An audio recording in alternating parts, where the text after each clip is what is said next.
ఎన్నికల్లో బీసీల పేరు చెప్పి ఓట్లు వేయించుకున్న వైసీపీ నేతలు వెనకబడిన తరగతుల పిల్లలకు కనీసం డైట్ బిల్లలు కూడా ఇవ్వలేదని ఏపీ బీసీ సంక్షేమ శాఖ మంత్రి సవిత విమర్శించారు.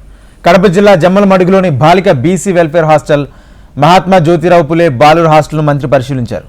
విద్యార్థులతో మంత్రి వస్తువులపై ఆరా తీశారు. విద్యార్థినులు చక్కగా చదివి ఉన్నత స్థాయికి చేరుకోవాలన్నారు.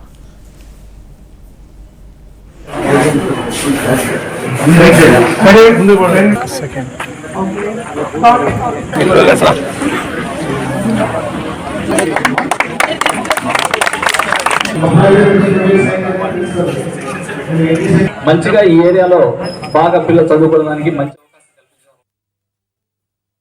నా బడుగు బడిగిన వర్గాలు అని చెప్పి ఓట్లేయించుకున్నారు.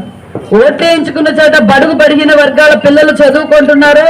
ఆ బాత్రూమ్ లో ట్యాప్ పోతే అన్నా మారుద్దామనేది లేదు, లైట్ పోతే మార్చేయలేదు, ఫ్యాన్ పోతే మార్చేయలేదు, డ్రైనేజ్ పోతే బ్లాక్ అయిపోతే కూడా 5 సంవత్సరాలుగా ఎలాంటి మరమ్మతులు కూడా డబ్బులు లేని ద్రోహి, బీసీ బిడ్డల ద్రోహి ఆ జగన్మోహన్ రెడ్డి గారు అని చెప్పాలి నేను.